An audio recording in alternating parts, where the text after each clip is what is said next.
नमस्कार, आप देख रहे हैं आपका अपना चैनल एएमपी नेटवर्क और मैं हूं आपके साथ सत्यम गौर। भारत की दिवाली ने चीन का दिवाला निकाल दिया है। हां, बिल्कुल ये सही बात है, क्योंकि आर्थिक मोर्चे पर कई दिक्कतों का सामना कर रहे चीन के लिए इस बार दिवाली भी फीकी रही है। इसकी वजह यह है कि इस बार देश में वोकल फॉर लोकल की धूम देखने को मिली है। लोगों ने जमकर देशी सामान की खरीदारी की है, जिसकी वजह से चीन को करीब 1 लाख करोड़ रुपए की चपत लगने का अनुमान लगाया जा रहा है।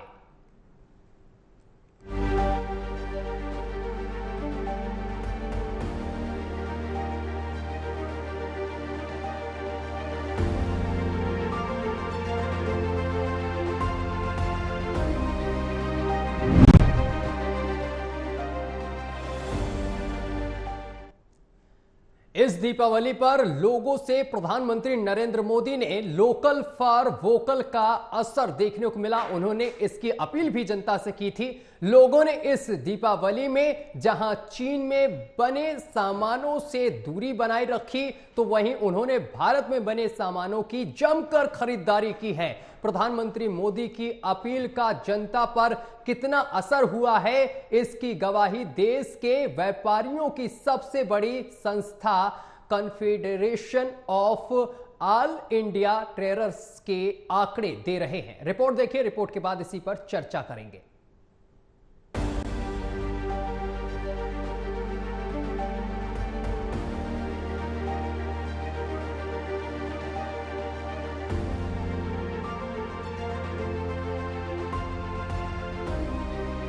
इस दिवाली में जहां चीन का दिवाला निकल गया, तो वहीं इस मुद्दे पर देश में सियासत भी तेज हो गई है। पीएम मोदी ने राहुल गांधी के मेड इन चाइना वाले बयान पर तीखा तंज कसते हुए कहा कि कांग्रेस के एक महाज्ञानी कह रहे थे कि भारत के सब लोगों के पास made in China mobile phone होता है। पीएम मोदी ने आगे कहा कि अरे मूर्खों के सरदार, किस दुनिया में हो? कांग्रेस के नेताओं को अपने देश की उपलब्धियां न देखने की मानसिक बीमारी हो गई है। पीएम मोदी ने अपनी बातों के समर्थन में भारत में बनने वाले मोबाइल का जिक्र करते हुए कहा कि आज भारत दुनिया में मोबाइल फोन का दूसरा सबसे बड़ा निर्माता है।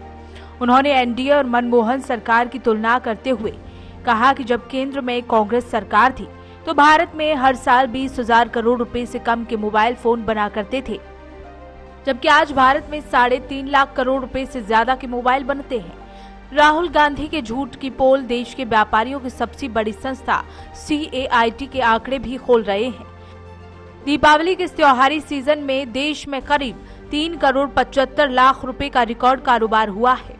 प्रधानमंत्री नरेंद्र मोदी की वोकल फॉर लोकल अपील के असर से चीन को 1 लाख करोड़ रुपए से ज्यादा का नुकसान हुआ है। इस साल बाजार में चीन की हिस्सेदारी घटी है, उसके उत्पादों की बिक्री काफी घट गई है। CAIT का कहना है कि कुछ साल पहले चीन के सस्ते उत्पादों का कब्जा बाजार पर था। दिवाली के दौरान बिकने वाले करीब 70% उत्पादों पर चीन ने कब्जा कर लिया था। बीते कुछ सालों में ये स्थिति बदली है। अब लोग चीन से बनकर आने वाली लड़ियां और मूर्तियां और अन्य सजावट के सामान न खरीदकर भारतीय सामान पसंद कर रहे हैं। CAIT ने इस बार ये स्थिति बदलने के लिए भारतीय उत्पाद सबका उत्पाद जैसी मुहिम चलाई थी।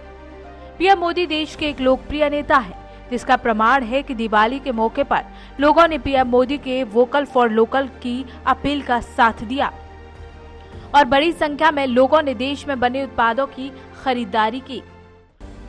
AMP network bureau.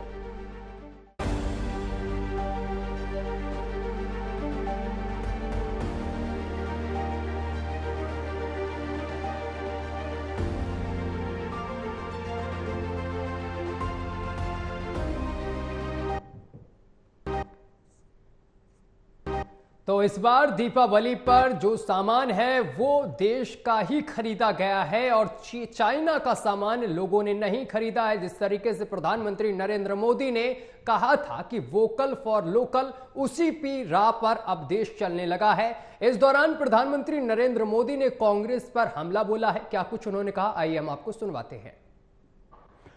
कल एक महाज्ञानी कांग्रेस के कह रहे थे कि भारत के पास यहां के सब लोगों के पास made in China mobile phone होता है।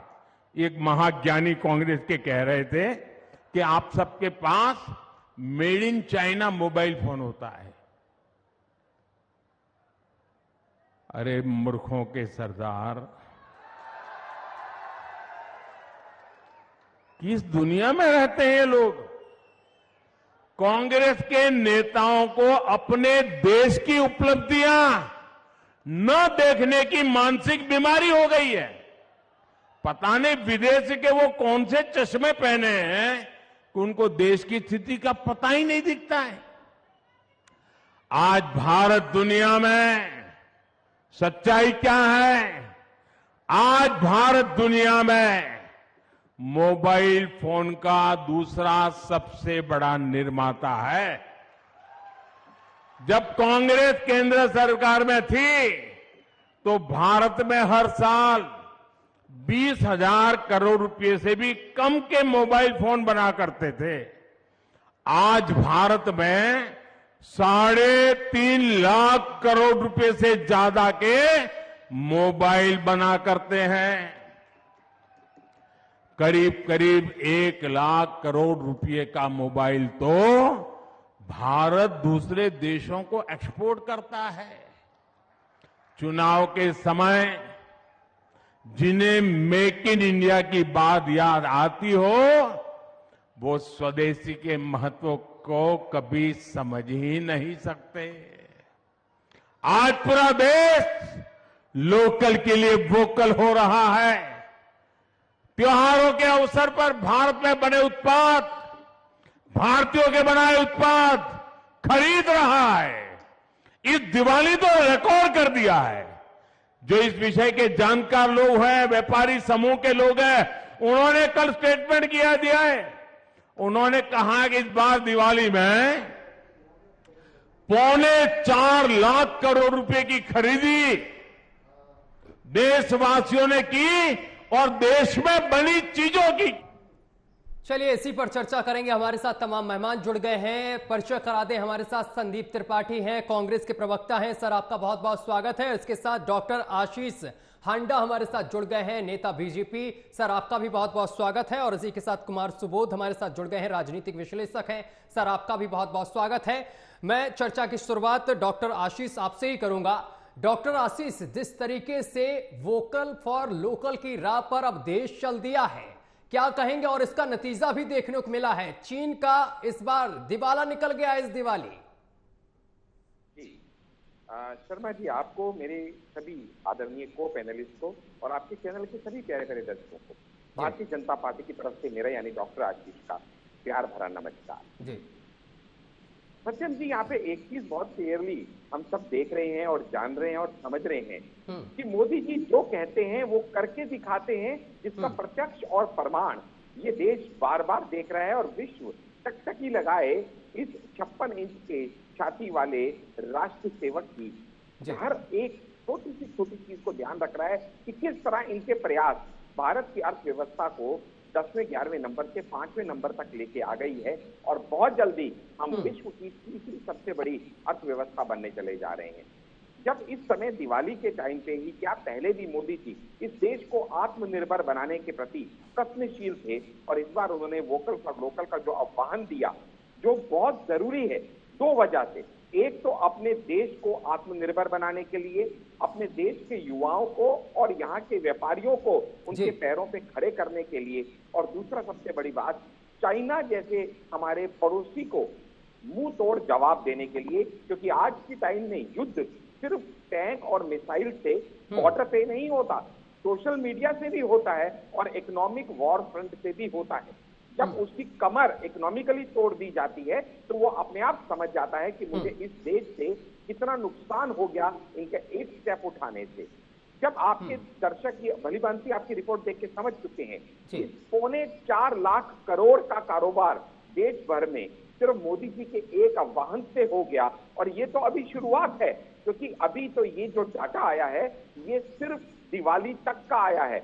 इसके बाद भाई दूज, छठ पूजा, गोवर्धन पूजा और तुलसी विवाह, के 4 बड़े उत्सव अभी भी बाकी हैं और इसके बाद अभी शादियों का त्योहार शुरू होने वाले हैं और ये सब के चलते 4 लाख करोड़ की अभी और ज्यादा बिक्री होने का पूरा अनुमान है, क्योंकि जब confederation of all India traders CAIT इस तरह का डाटा रिलीज करती है तो वो अपने आप में किसी भी तर्क से परे होता है।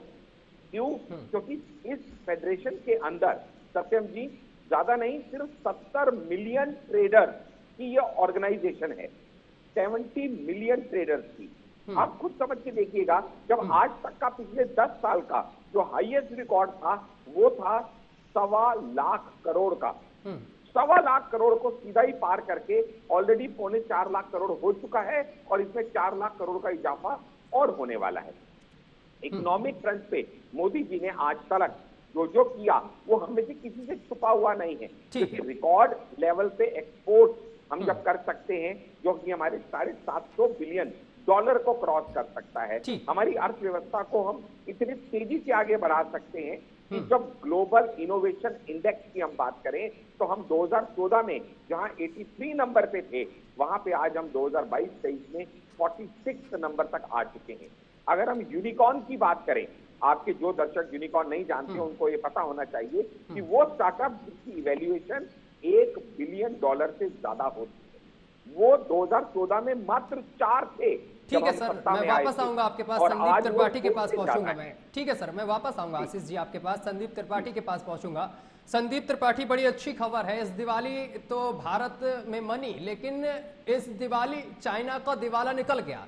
रिपोर्ट आपने भी देखी कि किस तरीके से करीब 1 लाख करोड़ की चपत लगी इस बार चाइना को है। लेकिन प्रधानमंत्री नरेंद्र मोदी कहते हैं कि देश की उपलब्धियां ना देखने की बीमारी है कांग्रेस को, कांग्रेस इस चीज को हजम नहीं कर पा रही है।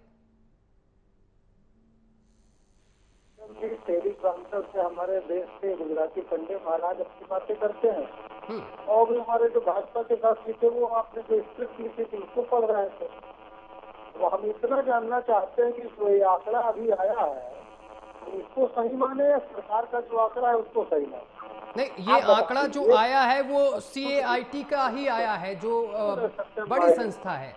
अरे कौन सी संस्था है बताओ, है फैंसी का आंकड़ा उसका कोई कुछ है विश्वसनीयता? आप बताओ मुझे, सरकार के स्तर पर कौन विश्वसनीयता है? अरे पहले 7 आदमी को बोलिए चुप रहे, मैंने इसको सुना है। ठीक है, ठीक, आशीष जी एक सेकंड। आप खुश हो के नहीं हो चाइना का दिवाला निकलने से? आप खुश हो के नहीं? अब देखिए 7 आदमी देखो, ये दिखा के मुंह बना रहा है। ठीक है आशीष जी, सुन लेते हैं त्रिपाठी जी को, सुन लेते हैं। त्रिपाठी जी कुछ ऐसे ही नहीं बोलते, देखिए वो भी अपने आंकड़े लेके बैठते हैं तभी बोलते हैं। त्रिपाठी जी रखिए बात। राजा का आपकी स्क्रिप्ट पढ़ के सुना दिया, बात खत्म हो गई। आपने जो स्क्रिप्ट भेजी वही पढ़ के सुना दिया, वही स्क्रिप्ट मेरे पास भी आपने भेजी है। कितने विद्वान आदमी इसे समझ में आ जाता है सर? इस आदमी को यही नहीं पता है कि हमारा चाइना से इंपोर्ट कितना है, एक्सपोर्ट कितना है, हमारा व्यापार घाटा कितना है, 14 के बाद चाइना से व्यापार घाटा कितना बड़ा है, इस आदमी को ये नहीं पता है। और आज के 5 जो बताए फिर देखे भागने लगा सर। मैंने इसको सुना है, ये सुन नहीं पा रहा है सर। ठीक है आशीष जी, जवाब दीजिए इस पूरे मुद्दे को लेकर जो मैंने सवाल पूछा है। सॉरी आशीष जी, मैं वापस आऊंगा आपके पास। त्रिपाठी जी जवाब दीजिए, त्रिपाठी जी आप जवाब दीजिए इस मुद्दे को लेकर, क्या आप हजम नहीं कर पाते हैं देश की उपलब्धियों को? आशीष जी मैंने आपको समय दिया, 1 सेकंड त्रिपाठी जी को। आप इनकी भाषा देखिए, अगर ये मुझे बोलेंगे ये भोंकता रहता है तो ये इनकी सभ्यता है क्या? और आप ऐसे लोगों को डिबेट में बुलाएंगे? किसी को बोलने नहीं दोगे तुम? नहीं त्रिपाठी जी, इस तरीके के शब्दों का प्रयोग मत करिए, किसी पे पर्सनल मत जाइए। देखिए मैं इस चीज को सुन नहीं पाया आशीष जी। कैसे लोगों को बुलाते हैं? नहीं आशीष जी, मैंने इस चीज को सुन नहीं पाया। त्रिपाठी जी इन शब्दों का प्रयोग मत करिए, पर्सनल मत होइए जी। सत्यम जी मैं तो अपनी बात रख रहा हूँ, ये रखने नहीं दे रहे हैं तो क्या करेंगे बताइए आप सर? ठीक है आप बात रखिए, इन शब्दों का प्रयोग नहीं करते। त्रिपाठी जी आप वरिष्ठ हैं। सर मैं क्यों कर रहा हूँ, बात ये होती है ना सर, ये आदमी क्यों मजबूर? नहीं आप कर ही नहीं सकते सर, क्यों नहीं आप कर ही नहीं सकते? देखिए इन सब चीजों मत जाइए, पहले सर सवाल का जवाब दीजिए क्योंकि तमाम दर्शक प्रतीक्षा कर रहे हैं। त्रिपाठी जी क्या बोलेंगे इस पर? जी बड़े धैर्य के साथ मैं कह रहा हूँ कि मैं सिर्फ ये कह रहा हूँ कि सरकार को सरकार के आंकड़े को हम माने, या जिस बात की कोई एफिशिएंसी नहीं है, सरकार से जिसका कोई मतलब नहीं है, अडानी के आंकड़े को माने? हम सरकार के आंकड़े को मानेंगे ना सर। अडानी का आंकड़ा कहां से आ गया? फिर देखो भोगना शुरू कर दिया। फिर आप फिर देखो, फिर भाषा देखो इनकी। आशीष जी मैं आऊंगा, आप अपनी बात रखना। सत्या जी, भाषा तो देखिए इनकी। बोल लेने दीजिए। आप ये यहाँ भौंकने आए हैं क्या? नहीं, क्या बात आशीष करने आए हैं? ये क्या भाषा है? देखिए इन शब्दों का प्रयोग मत करिए सर। इस व्यक्ति की मनसा और कुंठा समझिए। कुमार सुबोध देखो मुस्कुरा भी रहे हैं आप दोनों लोगों की बातों पर। झूठा है, सारा दिन झूठ बोलता है, देश को गुमराह करता है, वो आदमी और अरे CAIT क्या कर सकता है? समझिए सर, वो एक आदमी एक सांसद को क्या क्या किस तरीके के शब्दावली का यूज करता है, और एक 450 भी जितना झूठा है, वो ये कहता है कि प्रतिदिन ITI कॉलेज खुल रहा है। आप बताइए क्या सही है? वो कहा था 2 करोड़ रोजगार, भाई साहब मुद्दे पे आ जाओ। उसने कहा था 15 लाख देंगे। ये सही था क्या सर? मुद्दे पर रहिए, मुद्दे पर बात करते हैं ना सर। मुद्दे पे आ जाओ बाबू। सर आपस में मत लड़िए, इस तरीके के शब्दों का प्रयोग मत करिए सर। आपके परिवार वाले भी इस चर्चा को देख रहे हैं। Please sir. संदीप जी इन शब्दों का प्रयोग मत करिए आप दोनों। संदीप जी, आपके दर्शक समझे, जनता देख रहे हैं आपका और आपकी पार्टी का चरित्र। हाँ, तुम जैसे ठीक है आशीष जी एक सेकंड, ये शब्द सही नहीं है, बिल्कुल से सही नहीं है ये शब्द। त्रिपाठी जी आप बात रखिए, सवाल का जवाब दीजिए। अपनी अमर्यादित भाषा के लिए इनसे माफी मंगवाइए। देखिए आप इनको, आप ऐसे गुंडों को अपनी डिबेट में बुलाते हैं, किसी सभ्य आदमी को डिबेट में बुलाइए। आशीष जी कृपया आप नहीं, आप पहले उनसे माफी मंगवाइए। वो कुछ भी अच्छे से बोलते रहेंगे, आप आशीष करते रहेंगे। अमर्यादित भाषा के लिए माफी मंगवाइए। चलो अपने आचरण के लिए माफी मांगो, आचरण के लिए माफी मांगो। देखिए आप इनकी भाषा, पहले राउंड में तुम मुझे बोलने नहीं दे रहे हो, क्या तरीका है? आप देखिए इनकी भाषा। संदीप त्रिपाठी कूल यही डाउन। नहीं पता कि पहले राउंड में संदीप त्रिपाठी कूल डाउन हो तुमको ये नहीं जाइए। पता है? इधर तो कैसे माफी मांग ले? बिल्कुल माफी मांगेंगे आप। संदीप त्रिपाठी अमर्यादित भाषा अपनी जेब में रखिए। किया है डिबेट, मैं आपसे रिक्वेस्ट कर रहा हूँ, फिर कर रहा हूँ कि मुझे बोलने दिया जाए। आपने सवाल मुझसे किया है, पहले माफी मांगिए आप। अमर्यादित भाषा के लिए माफी मांगिए आप। थोड़ी सभ्यता दिखाइए। रिस्पॉन्सिबल हूँ मैं आपके प्रति रिस्पॉन्सिबल हूँ। नहीं, आप माफी मांगिए कि मैंने अमर्यादित भाषा बोली, तो मैं उसका प्रचार करूंगा और उसके लिए स्वतंत्र है। जिस तरीके से अगर ये आपको बोलने नहीं देंगे तो मैं बार बार यही शब्द का यूज करूंगा। तो क्या करेंगे आप? गाली गलौज पे आ जाएंगे। लेकिन सर चर्चा है, यहाँ पर गाली गलौज नहीं कर सकते ना। त्रिपाठी जी समझिए कुछ चीजों को, आप कांग्रेस पार्टी के प्रवक्ता है और भौंकेगा बोलने नहीं देगा। सुबोध जी कुछ बोलना चाहते हैं, मैं वापस आऊंगा। एक सेकंड सुबोध जी के पास जाऊंगा। सुबोध जी बताइए, ये डिस्कस हम किस बात को लेकर कर रहे हैं और यहाँ पर चर्चा पर्सनल हो रही है और समय भी निकलता जा रहा है। सुबोध जी का ऑडियो उठाइए। चुनाव है, इसीलिए इनकी आपस में नुक्ताचीनी होना और तुम माफी मांगो मैं माफी मांगूंगा। मैं बीजेपी के नेता से ये पूछना चाहता हूं कि जो हमारी एक पहल हुई है भारत की, वो बहुत ही सराहनीय कदम है। बहुत ही आगे की जो हमारी जो प्रोडक्टिविटी है वो बढ़ी है, उत्पादन बढ़ा है और एक कदम आत्मनिर्भरता की ओर भी बढ़ा है। लेकिन ये कहना कि हमने चाइना की कमर तोड़ दी है, ये मुश्किल है। 17 ट्रिलियन डॉलर की इकोनॉमी है वो। आप 5 ट्रिलियन डॉलर के लिए संघर्ष कर रहे हैं, वो 17 ट्रिलियन डॉलर की इकोनॉमी है। उसमें 1 लाख करोड़ जो है वो कोई मायने नहीं रखता है, उसका कोई वैल्यू नहीं है यदि कंप्यूटर उसको यदि डिटेक्ट करने लगे। हाँ, एक बात जरूर है कि सेमीकंडक्टर के क्षेत्र में और तमाम क्षेत्र में भारत आगे बढ़ा है और हमारा 143% जो हम बाहर भेज रहे हैं, अमेरिका को दे रहे हैं, चाइना उसमें 29% कम हो गया है। सेमीकंडक्टर बहुत बड़ी चीज है जिसमें कि हमारी सफलता हुई है और मोदी सरकार ने जो लोकल फॉर वोकल की जो बात की है उसके तरफ में एक पहल हुआ है। हमने दूसरी मैन्युफैक्चरिंग हब बन रहे हैं, ये है। लेकिन मैं आपकी इस बात से सहमत नहीं हूं कि इतनी छोटी सी बातों से उसकी अर्थव्यवस्था टूट जाएगी या उस पर कोई प्रभाव पड़ेगा। वो 17 ट्रिलियन डॉलर की इकोनॉमी, नंबर 1। नंबर 2 कि जहां तक हम चाइना के साथ हम लोग जो अपना कर रहे हैं, जो हमारी आगे बढ़ रही है, कि दुनिया के अंतर्गत में दुनिया को हम एक आत्मविश्वास जगा रहे हैं कि तुम यदि अपनी यहाँ पे इन्वेस्ट करते हो तो तुम्हारा पैसा भी सुरक्षित है और तुम्हारे काम भी। मोदी सरकार की सबसे दूसरी उपलब्धि है कि जितने भी मोबाइल कंपनियां थी, उन मोबाइल कंपनियों को कहा कि तुम इंडिया में मैन्युफैक्चर करो। इसीलिए आज आईफोन भी इंडिया में मैन्युफैक्चर हो रही है और तमिलनाडु और आंध्र प्रदेश के बॉर्डर पे आपके पास मैन्युफैक्चर हो रही।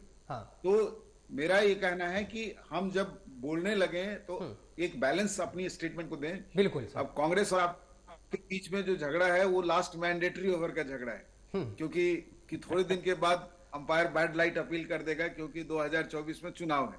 इसीलिए बात करें, माफी मंगवाने से क्या फायदा? माफी तो पार्लियामेंट में कोई नहीं मांग रहा है। हम लोग यहाँ पे सब लोग दोस्त हैं और क्या पता कि यहाँ के प्रवक्ता कल आपके प्रवक्ता बन जाए और आपके प्रवक्ता कल वहां के प्रवक्ता बन जाए। इसीलिए सौहार्दपूर्ण वातावरण में हम लोग बहस करें। चलिए ठीक है त्रिपाठी जी, रखिए बात अपनी, आप कोई नहीं बोलेगा बीच में। अब आऊंगा आशीष जी, इसके बाद आता हूँ। इतना कहा कि अगर आप ये कह रहे हो इसकी कोई अथेंटिसिटी नहीं है, उस आंकड़े पर आज हम बात कर रहे हैं, तो सरकार, भारत सरकार के आंकड़े पर हम क्यों ना बात करें?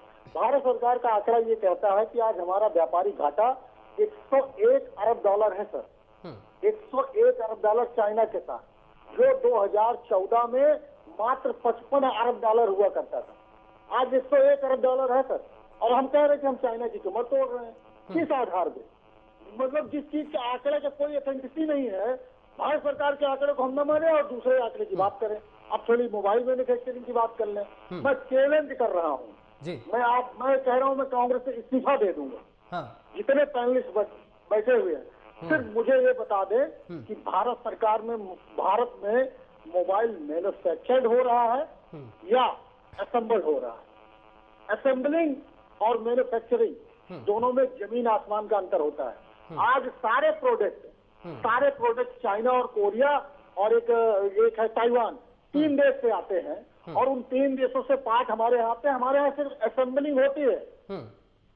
आप कह रहे हैं मेक इन इंडिया, ये मेक इन इंडिया नहीं है। आप समझिए, मेक इन इंडिया इसको नहीं कहा जाएगा। आप कहते हैं हमने किया क्या है? ढेर हमने लगाया। ये वोकल फॉर लोकल नहीं है, सेल हमने लगाया। ये जो ONGC हमने बनाया, भारत जीवन बीमा हमने बनाया। मैं बता रहा हूँ सर, हजारों चीज बता रहा हूँ सर। भारत सर जो है बीमा की कम से कम 4 कंपनियां हमने बनाई, उसमें 100% FDI लेकर ये आते हैं। 100% FDI। बीमा क्षेत्र में FDI नहीं था सर। DRDO हमने बनाया, जहाँ सेना के हथियार बनते थे। आयुध की कम से कम, चाहे कतनी हो चाहे अमेठी हो। फिर देखिए सर, इससे रिक्वेस्ट से सुने, अगर कहीं गलत बोलूंगा ये नोट करके उसका प्रतिकार करें, आंकड़ों पर और तथ्यों पर, लफाजी में नहीं। टेलीप्रॉम्प्टर से काम नहीं चलेगा सर। जितने भी 40 अनुसंधान केंद्र हमने बनाए, 40 अनुसंधान के एक अनुसंधान केंद्र का नाम बता दे जो भारत सरकार ने बनाया है। ठीक है, जवाब ले लेता हूँ। ठीक है, जवाब ले लेता हूँ आशीष। जवाब नहीं करिएगा, सिर्फ जो है जवाब लेता हूँ। काम नहीं चलेगा ना। एक फैक्ट्री का नाम बता सकते हैं जो सरकार ने बनाई हो। आशीष जी का ऑडियो उठाइए। ठीक है आशीष जी, जवाब दीजिए। जी, बड़ा विपत्ति मैंने किस पे आपत्ति करी थी, मैं वो पॉइंट सबसे पहले लेता हूं कि जब कांग्रेस के मेरे लर्नेड फ्रेंड ये कहते हैं हमने बनाया, ये हमने बनाया, ये हमने बनाया, भैया आपने नहीं बनाया, भारत ने बनाया।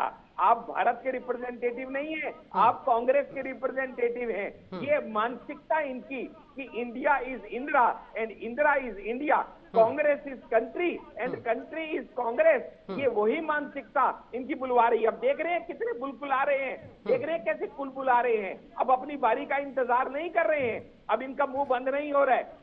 देख रहे हैं ना सत्यम जी, ये है इनकी असलियत। आऊंगा जरा सी दुखती नस पूरा मौका देता हूं तो एकदम तिल मिलाने बिल मिलाने लगे।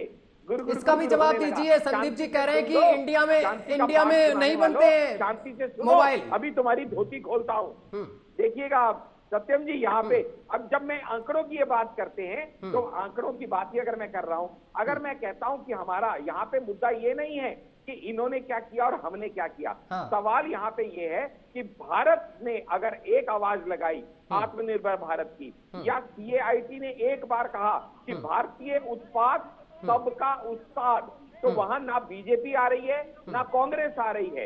इन्हें खुश होना चाहिए, लेकिन जैसे ही चाइना की कमर टूटती है कांग्रेस के पेट में दर्द होने लगता है। कांग्रेस का संदीप चाइना त्रिपाठी का से ऑडियो थोड़ा ये उठाइए। रिश्ता क्या कहलाता है, कि क्यों वहां के सीक्रेट MOU पैक्ट साइन करते हैं, ये क्यों उनके साथ सीक्रेट डिनर करते हैं, ये क्यों उनसे राहुल गांधी फेडरेशन फाउंडेशन के तहत वहां से चंदा लेते हैं। ये चाइना के साथ जो इनका रिश्ता है, हमने कांग्रेस की तो कोई लड़ाई नहीं करी, हमने तो कहा कि प्रधानमंत्री के एक वाहन पे चाइना की कमर तोड़ी गई, इनके पेट में दर्द क्यों होता है, ये भारत की जनता देख रही है कि इनका ठीक ये है, चाइना से ठीक रिश्ता है। क्या संदीप त्रिपाठी बीजेपी के प्रवक्ता का कहना है कि चाइना की कमर टूटती है, आपके पेट में दर्द होने लगता है।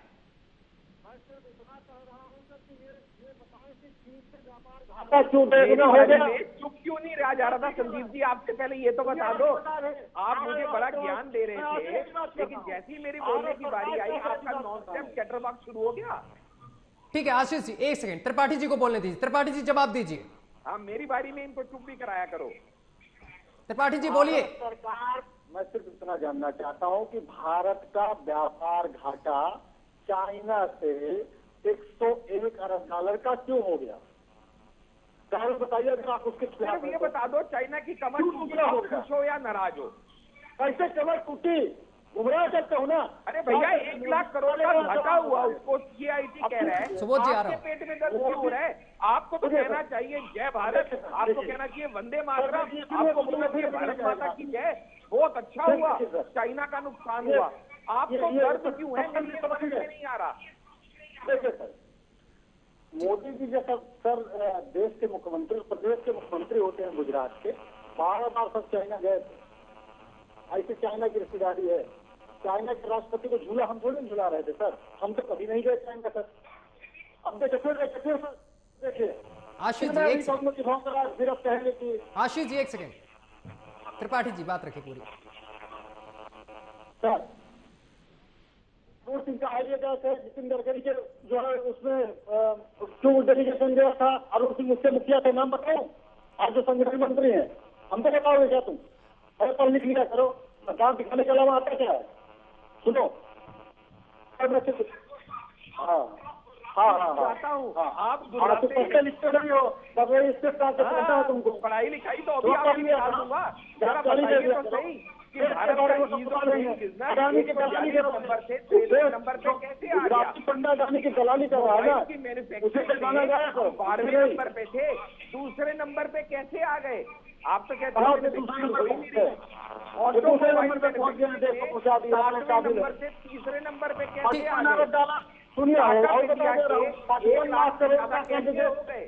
आप तो कहते हो कोई ग्रोथ। ठीक है आशीष जी जवाब भी सुन लीजिए, आशीष जी जवाब भी सुन लीजिए, त्रिपाठी जी जवाब दे रहे हैं।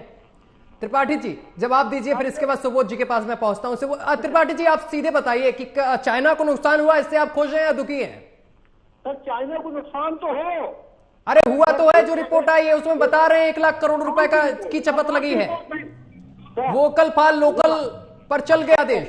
अरे सत्यम जी, ऐसे 420 ऐसे रिपोर्ट बना कर देते रहेंगे, अगर हम फर्जी की बहस करेंगे तो उसका कोई मतलब नहीं ना। मैं ये कह रहा हूँ कि सरकार के आंकड़े को मानेंगे। अच्छा आप ये चीज मानते हैं जो प्रधानमंत्री नरेंद्र मोदी कह रहे हैं कि कांग्रेस के कार्यकाल में 20,000 करोड़ रुपए के फोन बना करते थे और अब बीजेपी के कार्यकाल में 3.5 लाख करोड़ से भी ज्यादा की फोन यहाँ पर बनाए जाते हैं? चलिए, मैं सिर्फ आपसे बात कर रहा हूँ, आप उत्तर प्रदेश के रहने वाले हैं। कार्बन कंपनी का नाम सुने sir? Made in India, India की कंपनी है, इंडिया का ओनर है। कार्बन, माइक्रोमैक्स, लावा, ये इंडिया की कंपनी है, इंडिया के ओनर है, इंडिया के लोग आज बना रहे मोबाइल और 14 तक बना रहे थे। खा डाले इन लोगों ने, अडानी के दलालों ने खा डाला, अफगानी के दलालों ने। ये दलाल हमको बताएंगे सर, मेड इन इंडिया और मेक इन इंडिया, जितने सर मैं बता तो रहा हूँ, जितने फिर देखे सर, फिर देखे सर, अरे तुम्हारा देख टाइम रहे हैं आएगा, आपके तुमको दर्शक। सिखा लेना। तो इतनी देर से वो सिखा क्या रहे हो? आंकड़ों पे बात नहीं करोगे ना, हमको ऑथेंटिक नहीं आंकड़े बता रहा हूँ ना, आंकड़े सुनते ही तो आपकी दिक्कत हो जाती है। आप बताइए जीएसटी संग्रह 1.87 लाख करोड़ हो गया, जो आज भारत का सबसे ज्यादा है। ये देश उन्नति नहीं कर रहा है क्या? यूपीआई में सबसे ज्यादा काम हो रहा है, ये देश उन्नति नहीं कर रहा है क्या? कंपनी का नाम बताओ। 27.1 लाख करोड़ का आत्मनिर्भर भारत का पैकेज कोविड में दिया गया, देश उन्नति नहीं कर रहा है क्या? ठीक। $76 बिलियन का निर्यात हुआ 2022 में, देश उन्नति नहीं कर रहा है क्या?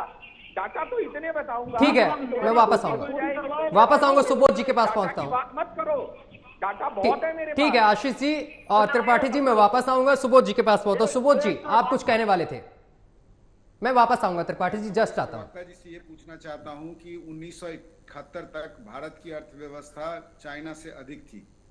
उसके बाद चीन धीरे धीरे आगे बढ़ने लगा और मसला ये हुआ कि 1975 तक आते आते चाइना आपको सुपरसीड, मैंने 80 तक में 1980 तक में आपसे आगे बढ़ने लगा वो इकोनॉमी। आप देश में इतने दिनों तक शासन में थे, ठीक, वो तो आप धन्यवाद नहीं देंगे नरसिम्हा राव को जिन्होंने अर्थव्यवस्था को खोली और उस खोलने के बाद संदीप जी एक सेकंड, अपने से तो निकाल चुके हैं, बेदखल कर चुके हैं। पहले ये बताइए की सरकार ने, उस नरसिम्हा राव की सरकार ने अर्थव्यवस्था को थोड़ी बहुत खोली, जिसके चलते हमारे सर्विस तो वकील हो सुबोध जी के। सुन लीजिए सर, सुन लीजिए पहले सवाल। कांग्रेस के वेबसाइट पे उनका नाम भी नहीं देते, वो जैसे ऐसे लगता है कि वो काल जो था से खाली था, उसमें कुछ नहीं था। आपने उनको निकरधारी भी बता दिया था। खैर बहरहाल वो अपना अंदर का मामला है, तो लक्ष्य बनियान की तरह। तो वो इससे जो अर्थव्यवस्था बढ़ी है वो 1914 आते आते तक में वो आपको सुपरसीड कर चुका था। उसकी इकोनॉमी उसी समय 12 ट्रिलियन की। नाम नहीं लिए सर, तो आप मंत्री का नाम बता दीजिए सर। हमारे कमजोर है, शासन में थे आप, शासन में थे कांग्रेस पार्टी। आज के संदर्भ में नहीं, एक मिनट आशीष जी, कांग्रेस पार्टी आज के संदर्भ में बात ना करे। चाइना के साथ आपने मुकाबला नहीं की। चाइना के साथ आपने 1962 में आपने क्या किया? चाइना के साथ आपने जाके वॉर डिक्लेयर कर लिया, लड़ लिए। मेजर दालवी का बुक पढ़िए, जो बुक में लिखा है कि हिमालयस ब्लंडर में उसने लिखा है कि नेहरू की अपनी ये थी। नेहरू पहले चाहते थे कि जो मैं शांति पुरस्कार मिल जाए, जब वो नहीं मिलने लगा तो उन्होंने क्रांति पुरस्कार लेने के लिए चले गए और चाइना से युद्ध कर लिए। कौन सा इंटरवेंशन उस समय में बातचीत हो सकती थी? जो बातचीत का रास्ता हमने बाद में अख्तियार किया, वो शुरू में भी हो सकती थी उसके साथ। चाइना, आपने कहा था, मेनन ने कहा था, जीप स्कैंडल कब हुआ था? जब हिंदुस्तान के उस समय में जीप स्कैंडल हुआ था। मेरा कहना है उस समय में आपके जनरल कौन थे? मिस्टर कॉल थे, जो ट्रेनिंग डिपार्टमेंट के थे, उनको आपने जनरल बना दिया। तो चीन के साथ आपके जो संबंध रहे हैं, मैं नहीं मानता हूं कि आपके पार्टी के कुछ उनके साथ संबंध थे, लेकिन यही चीन के साथ आपने जो जिस तरह से नहीं डील की, डर के आपने डील की। आपके जो रक्षा मंत्री थे केरल से, उन्होंने बॉर्डर लाइन पे रोड बनाने के लिए मना किया, उसकी इन्वेस्टमेंट के लिए मना किया। ये मोदी सरकार थी कि उस समय में कहा कि नहीं, रोड पे, बॉर्डर लाइन पे रोड बनेगा और हम बनाएंगे।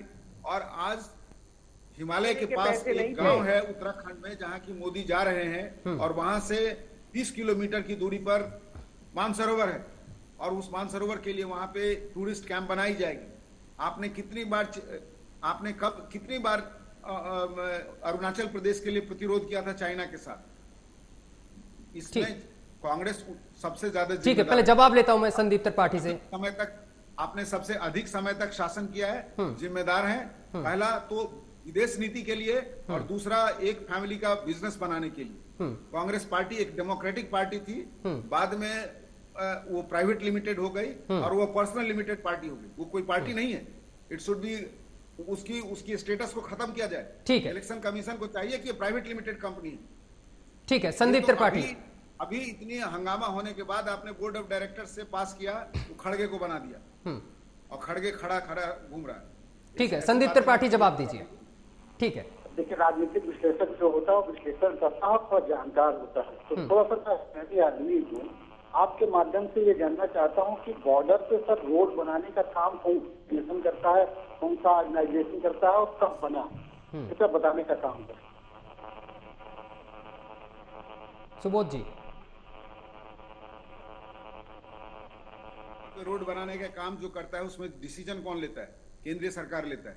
आप पूछिए ना, जो केरल के जो इस समय के डिफेंस मिनिस्टर थे, उनके स्टेटमेंट यदि इनके पास हो तो उनको दिखा सकते हैं। आपके जो रक्षा मंत्री थे नेहरू के समय में, उन्होंने कहा था कि हम चॉकलेट बनाएंगे, हम जिस ऑर्डिनेंस फैक्ट्री में हम चॉकलेट बनाएंगे, हमें किसी के साथ युद्ध नहीं करना। ऑडियो उठाइए संदीप जी। कैसे मान ले रहे थे कि चीन आपसे युद्ध नहीं करेगा? जो कम्युनिस्ट कंट्री है वो आपके साथ युद्ध नहीं करेगा। ठीक है, ये बात मैं क्यों कह रहा हूँ आप समझिए। सर जो बीआरओ रोड बनाता है वो पहले भी बना रहा था, आज भी बना रहा है, कोई नई चीज नहीं है। अब देखे इससे भौंकवा लीजिए, ये भौंके, इसका काम है कुत्ते की तरह भौंकना।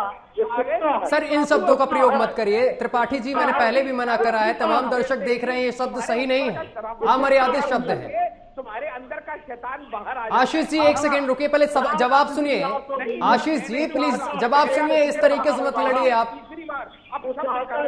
आशीष जी पहले त्रिपाठी जी का जवाब सुनते हैं। आप इतने असभ्य लोगों को अपनी डिबेट पे बुलाएंगे तो कोई सभ्य आदमी आपकी डिबेट पे नहीं आएगा। आशीष जी पहले बात करने की तमीज, आशीष जी, जिस आदमी की शब्दावली में कोई अनुशासन नहीं है, आप ऐसे लोगों को। त्रिपाठी जी इन शब्दों का प्रयोग मत करिए प्लीज, मुझे चर्चा को यही रोकना पड़ जाएगा। एक नंबर के अव्वल किस्म के बदतमीज इंसान है।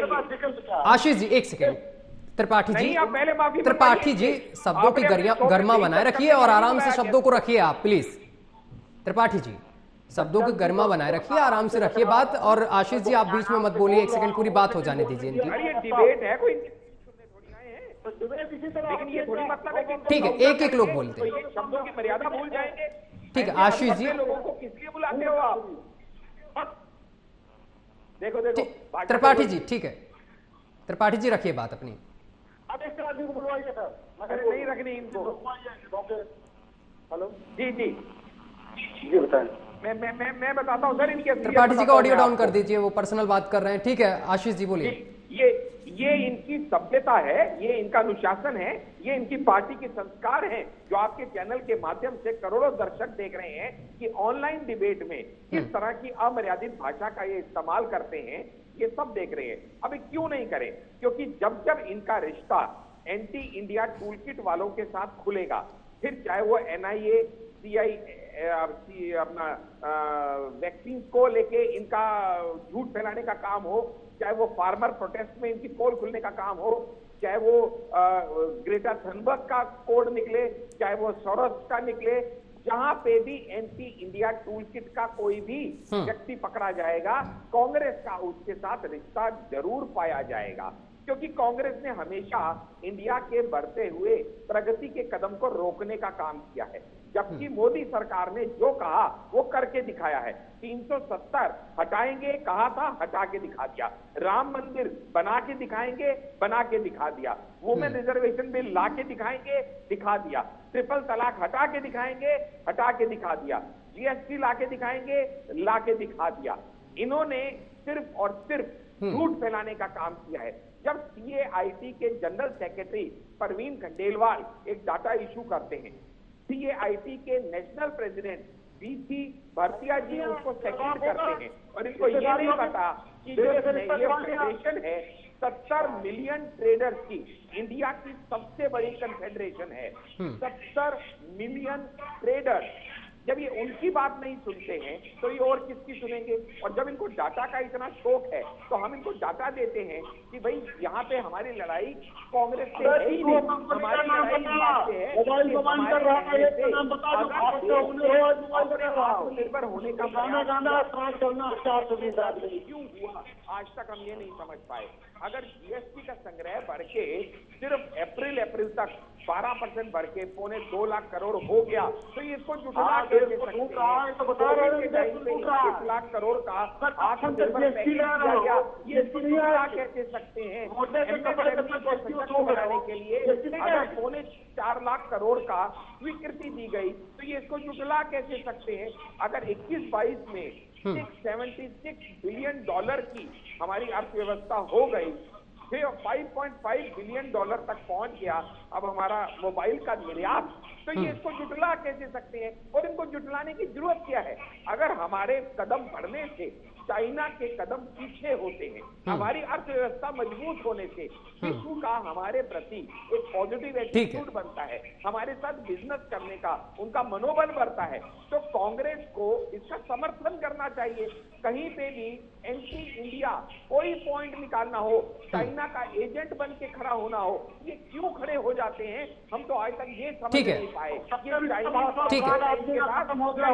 ठीक है आशीष जी, ठीक है, वापस आऊंगा आपके पास, संदीप जी के पास पहुंचूंगा। संदीप जी क्या बोलिए सर, कोई नहीं बोलेगा बीच में, आप बात रखिए अपनी। जी अब थोड़ा सा मैं आंकड़ा भी हमारे साथी ने सुबोध जी ने बताया, बीआरओ की तो मैं बता देता हूँ कब कितनी रोडें बनी है, साल दर साल मैं बता देता हूँ। आज ये जो बात कह रहे हैं इनको पता ही नहीं है कि बीआरओ क्या है, क्या किसने बनाया, कब बना। बस आज मोदी जी ने बोल दिया, इनकी पीआर एजेंसी ने बोल दिया, गाना बजाना शुरू। पढ़िए लिखिए जानिए सब बोलिए। हमने अभी तक एक बात पूछी कि एक कंपनी का नाम बताइए जो मोबाइल बना रही हो, जिसका ओनर भारतीय हो, नाम नहीं है, काम हो रहा है। एक साल में मात्र बहुत ज्यादा नाम नहीं जानना चाहता हूँ, एक साल में तो उनका नाम बता दे, दो साथी हैं, एक राजनीतिक विश्लेषक लगा कर बैठे हैं, एक भारतीय जनता पार्टी का फर्जी प्रवक्ता। एक कंपनी का नाम एक साल में तुम जिस सरकार ने बताया, ठीक है, ये पर्सनल इस तरह के कमेंट करते हैं, फर्जी नेता, फर्जी प्रवक्ता, ठीक है क्या? कभी ये कहते हैं भोंकता है, ये ठीक है क्या? देखिए पर्सनल कमेंट सुन रहा हूँ इनकी बात, मगर ये त्रिपाठी जी पर्सनल ना जाके सवाल का जवाब दीजिए इस तरीके से। देखिए डाल दीजिए त्रिपाठी जी, देखिए मैंने सभी को चुप रहने के लिए बोला था, लेकिन आप पर्सनल जा रहे हैं तो आशीष जी बोलेंगे भाई। ये अपने भाषा को कंट्रोल में नहीं रख सकते हैं, या आप सभ्य लोगों को डिबेट पे नहीं बुला सकते हैं क्या? अब देखिए क्या कांग्रेस में कोई सभ्य आदमी नहीं है जो आपको आशीष जी जिस तरीके से आप हमारे लिए हैं उसी तरीके से सम्माननीय हमारे लिए त्रिपाठी जी भी हैं, लेकिन जिस तरीके से सुबोध जी कह रहे हैं पास में चुनाव है, इस वजह से हो सकता है आप लोगों में विवाद हो रहा है, आज से पहले कभी नहीं हुआ।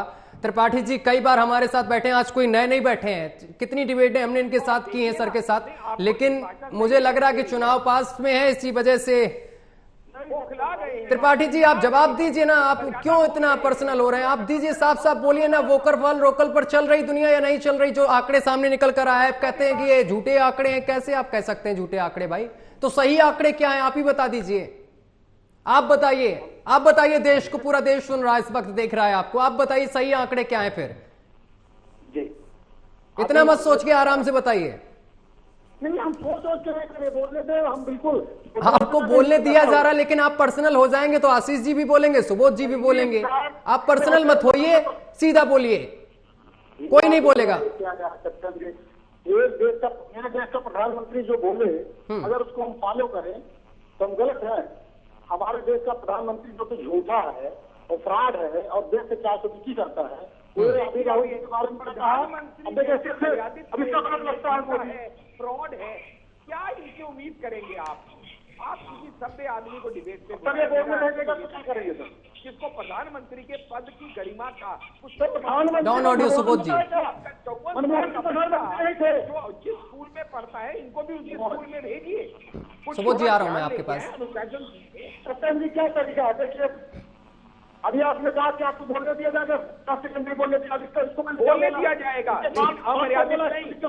सर, मर्यादा में रह के क्यों पर्सनल हो रहे हैं सर क्यों पर्सनल हो रहे हैं? चर्चा करते हैं ना, आप लोग हमसे भी बहुत बड़े हैं, त्रिपाठी जी आप भी हमसे बहुत बड़े हैं, मुझे आपको समझाना पड़ रहा है, आज से पहले मैंने कभी ऐसे कुछ नहीं बोला आप लोगों को, आप पर्सनल हो रहे, बोलना पड़ रहा है मुझे मजबूरन। सुबोध जी मैं आपके पास आऊंगा, आप कुछ कहना चाह रहे हैं, आप रखिए अपनी बात। मतलब सेमीफाइनल में एंटर हो गए। आता हूं त्रिपाठी जी, आता हूं त्रिपाठी जी, त्रिपाठी जी, त्रिपाठी जी, त्रिपाठी जी। ये 5 आदमी का झूठ चल गया, इसका नेगेटिव तो चल गया सर, इसलिए हमारे आते हैं। 5 आदमी झूठ बोल के सोचते हैं कि इसके बाद इसके बाद के देश के सामने में इसके बाद के देश में जाता है, इसलिए पहले करना सकते हैं। सुबोध जी की बात सुनवाएं, इनकी गाली गलौज ना सुनवाएं। ठीक है त्रिपाठी, ठीक है सर। मुझे बुरा बोले नहीं, हके खाइए ना कैसे सर। त्रिपाठी जी, त्रिपाठी जी शब्दों का ध्यान रखिए सर। अरे सर ये बोलने नहीं दे रहा सर लाखों लोग आपको देख रहे हैं इस वक्त, प्राइम टाइम शो है सर, ये लाखों लोग देख रहे हैं इस वक्त आपको सर। प्लीज सर गरिमा बनाए रखिए, आपके भी कई नेता प्रवक्ता देख रहे हैं इस चर्चा को। बोलने नहीं दे रहा है, आप होता क्या मैं बोलता हूँ त्रिपाठी जी, हम तो आप कैसे ही बात करेंगे आपसे, आप जो मर्जी अमर्यादित हो जाइए, हमारी पार्टी लाइन हमें अमर्यादित होने की परमिशन नहीं देती। ठीक है, ठीक है, आप दोनों लोग अभी रुकिए, मैं सुबोध जी के पास जाता हूं। ठीक है सुबोध जी, ऑडियो उठाइए सुबोध जी का भाई। ठीक है त्रिपाठी जी, मैं वापस आऊंगा आपके पास। त्रिपाठी जी मैं वापस आऊंगा, आता हूं सर। त्रिपाठी जी आता हूं, बस आता हूं। त्रिपाठी जी आता हूं, सुबोध जी का ऑडियो उठाइए। सुबोध जी आप बात रखिए अपनी। सर आता हूं वापस। मेरा कहना है कि आप जो ए.के. एंटोनी ने कहे थे उस समय में पार्लियामेंट में, उनकी बात यदि चाहें तो सत्यम जी सुना सकते हैं कि बॉर्डर लाइन पे अभी चाइना के साथ हमारा कोई द्वंद्व नहीं है, और उसके साथ आप चाइना के साथ कभी भी सुरक्षित नहीं है, और चाइना आपके साथ आक्रमण नहीं करेगा लेकिन सुरक्षित भी नहीं रहने देगा। वो एक डेटरेंस का सिचुएशन आपके साथ क्रिएट करेगा, वो आपको आगे बढ़ाएगा। जब आपने वाजपेयी जी के समय में जब हिंदुस्तान ने न्यूक्लियर बम एक्सप्लोड किया था तो चाइना ने स्वागत कर दिया, और चाइना ने अमेरिका की तरफ इशारा करके बोला कि भारत के न्यूक्लियर मिसाइल जो हैं वो 8005 किलोमीटर के रेंज में है, वो अमेरिका को भी अपने चप्पे में ले सकती है। तो चाइना एक डेटरेंस चाहता है जिसके चलते उसको भी इन्वेस्टमेंट मिले और आपको भी ये। लेकिन मेरा कहना है कि आप उसको दूसरे अर्थ में ले लिए, और चाइना के साथ आपने ये मान लिया कि कभी कोई युद्ध होगा नहीं। रही बात जहां तक प्रधानमंत्री के सही और झूठ बोलने की बात, तो ज्ञान की बात इतनी ही है कि 15 अगस्त को राजीव गांधी ने लाल किले से कहा था कि मैं देश को गणतंत्र दिवस पर हार्दिक शुभकामनाएं भेजता हूं, और उन्होंने एक बार नहीं 20 बार उसने कहा था। जिस देश के प्रधानमंत्री, जो पार्टी इस तरह के प्रधानमंत्री को दे, और यूनाइटेड स्टेट्स ऑफ अमेरिका में in front of the Reagan की एक गलती उनके पार्टी को, उसने कह दिया कि executive prime minister of India, क्योंकि और वहां पे विश्वनाथ प्रताप सिंह भी थे। मेरा कहना है कि उस समय उन्होंने कह दिया कि इंडिया की कैपिटल लाहौर में थी, जबकि वहां से लौटने के बाद उन्होंने डिस्कवरी ऑफ इंडिया बनाया और श्याम बेनेगल से हिस्ट्री को सीख ली। तो मेरा कहना है कि किसी भी प्रधानमंत्री पर व्यक्तिगत आरोप और प्रत्यारोप लगाने की जरूरत नहीं है। वो एक इंस्टीट्यूशन है, उसका जो निर्णय होगा वो निर्णय देश के लिए सबसे, उस समय के लिए सबसे उपयुक्त निर्णय होगा, या प्रधानमंत्री आपके पार्टी का हो या इनके पार्टी का, इससे मतलब नहीं है। लेकिन उसकी गरिमा बनाए रखिए, ये नहीं कि प्रेस क्लब में जाके उसका बिल फाड़ दीजिए उठा के, है ना। प्रेस क्लब में आए, प्रधानमंत्री कहीं और बैठ रहा है और बिल फाड़ रहा है प्रेस क्लब के अंदर में। अब आप समझ गए होंगे कि वो बिल किसने फाड़ा था प्रेस क्लब के अंदर। ठीक है, तो इस तरह की प्रधानमंत्री के ऑफिस की एक गरिमा होती है, और वो देश के लिए। विदेशों में जब हमारे मनमोहन सिंह जाते थे तो एक मिनट उनके पीछे एक चीज हरदम द्वंद्व बनी थी कि क्या ये शख्स जो बोल रहा है उसका निर्णय करवा पाएगा अपने देश के अंदर में, क्योंकि रिमोट में सरकार चल रही थी। इस तरह से आप जिनके घर शीशे के होते हैं वो दूसरों के घरों पत्थर नहीं फेंकते हैं। ठीक है संदीप त्रिपाठी, आप लोग आपस में ही हंसी मजाक कर रहे हैं, जवाब दीजिए सर। मजाक नहीं कर रहा हूँ, देश रो रहा हूँ, देश के दुर्भाग्य पे रो रहा हूँ, लोकतंत्र पर रो रहा हूँ, ऐसे चैनल पर रो रहा हूँ। एक आदमी को बैठा लिए है जो 85 की बात कर रहा है, एक आदमी सरासर झूठ बोल रहा है, उसके राजीव गांधी का बयान याद है, इनको बयान नहीं याद है। देखिए आशीष जी एक सेकंड रुकिए, आशीष जी एक सेकंड रुकिए, संदीप जी को भी बात रखने दीजिए। आशीष जी बोलिए, बोलिए साहब, आप बोलिए, आप बोलिए, त्रिपाठी जी आप बोलिए, आप बोलिए, त्रिपाठी जी बोलिए जी। अरे आशीष जी प्लीज, दांत दिखा के निकाल ले, साथ से चला ले एजेंडा अपना भाई को। आशीष जी प्लीज। सर इनका सिर्फ एक एजेंडा है, ये डाइवर्ट करना चाहते हैं और कुछ नहीं है। इनसे इनसे इनसे रिक्वेस्ट, इनसे सत्यम जी आप इनसे निपटने का तरीका समझ लीजिए। वो ऐसे डिस्टर्ब करते रहेंगे, आपकी डिबेट खराब करते रहेंगे। मैं रहूं या फिर मेरा साथी कोई है और है, उसके अधिकारों का संरक्षण करना आपकी जिम्मेदारी है। आप डिबेट ऑर्गेनाइजर हैं, आपका कर्तव्य बनता है कि कम से कम हमको बोलने को दिया जाए। मैं तो तब से समझा रहा हूं आप दोनों लोगों को, तमाम दर्शक भी इस वक्त देख रहे हैं कि आपसे जो सवाल पूछा जा रहा है आप उसका जवाब दीजिए। आप लोग क्या करते हैं, पर्सनल हो जा रहे हैं। नहीं सर, बिल्कुल पर्सनल नहीं होना चाहिए सर। और आप तो बड़े समझदार प्रवक्ता हैं संदीप जी। सत्यम जी, सत्यम जी, फिर देखिए सर, ये लगातार आदमी बोल रहा है। आशीष जी एक सेकंड रुकिए, क्या होगा, क्या करेगा आदमी के पास विकल्प क्या बचता है सर बताइए। आप आराम से बात रखिए, आप पहले सुबोध जी की बातों का जवाब दीजिए, आराम से बात रखिए त्रिपाठी जी, इसके बाद मैं आशीष जी के पास जाऊंगा। आशीष जी अभी रुकिए, आशीष जी आता हूं आपके पास, आपको पूरा बोलने का मौका दूंगा, समय की कमी है सर, मेरे पास 4 मिनट रह गए हैं, 2 मिनट। समझिए तो मुझे ये आदमी बोलने नहीं दे रहा है, लगातार पूरी डिबेट इसने इसी तरह खराब कर दिया। आशीष जी फेडर उठा दीजिए, आशीष जी का फेडर उठा दीजिए, समझ में तो आए क्या बोल रहे हैं वो। आशीष जी मैं आपके पास आता हूं, त्रिपाठी जी से पहले, त्रिपाठी जी बात रखिए।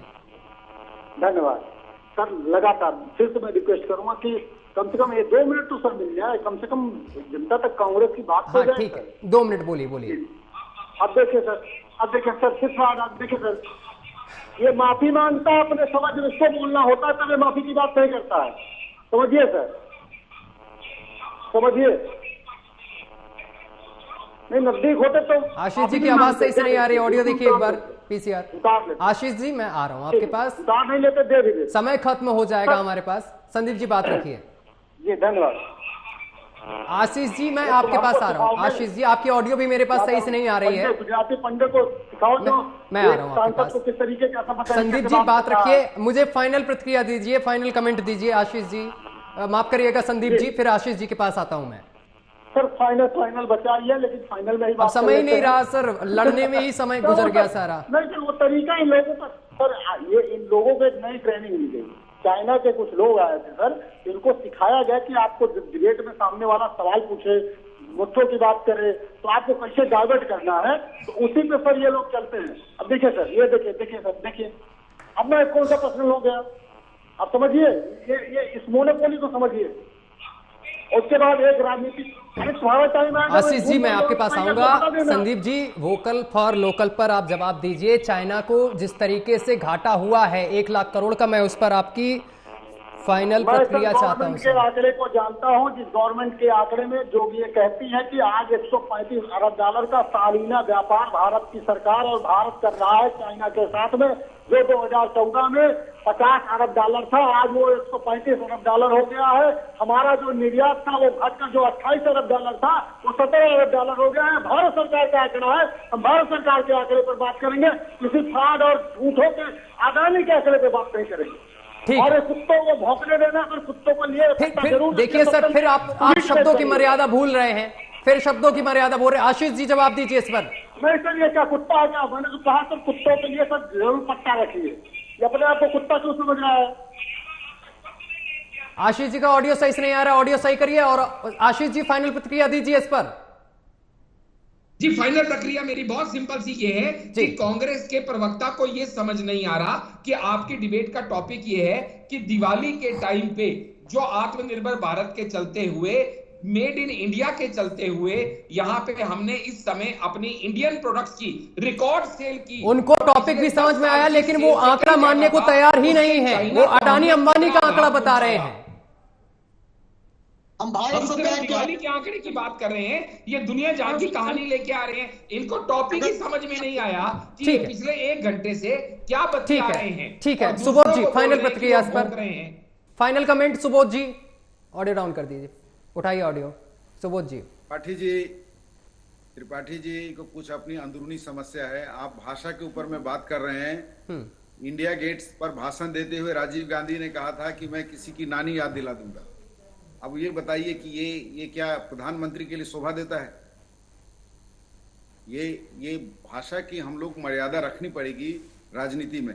मैंने आप देख लीजिए, जावेद अख्तर ने उन्होंने जावेद अख्तर ने बोला कि मैंने कुछ क्या समझ के लिखा था, उन्होंने किस समझ के, और देख लीजिए ऑन रिकॉर्ड है। मैं एक प्रधानमंत्री पर लगा रहा हूँ आरोप, मैं किसी व्यक्ति पर, किसी प्रवक्ता पे नहीं लगा रहा हूँ। उस समय के तत्कालीन प्रवक्ता पे उन्होंने क्या बोला? उन्होंने कहा कि मैं उसकी नानी याद दिला दूंगा। और ठीक है, तो ये भाषा की मर्यादा हम लोग जब बैठे यहाँ पे तो रखें। फर्जी पत्रकार आप बोलेंगे, फर्जी प्रवक्ता बोलेंगे, भाई वो किसी पार्टी से इलेक्टेड लीडर ने उनको चुन के भेजा है, वो कोई भी हो, इससे हमें क्या मतलब? हमें मतलब यह है कि भाजपा ने उनको भेजा है, आपको कांग्रेस ने भेजा है, हमें स्वागत करना है। आपकी बात कांग्रेस की बात है, उनकी बात भाजपा की बात है। तो आगे आने वाले में हम आपसे निवेदन रहेगा, चलिए ठीक है, सेमीफाइनल यहाँ नहीं खेले, मैदान में खेले जहां वोट मिलती है।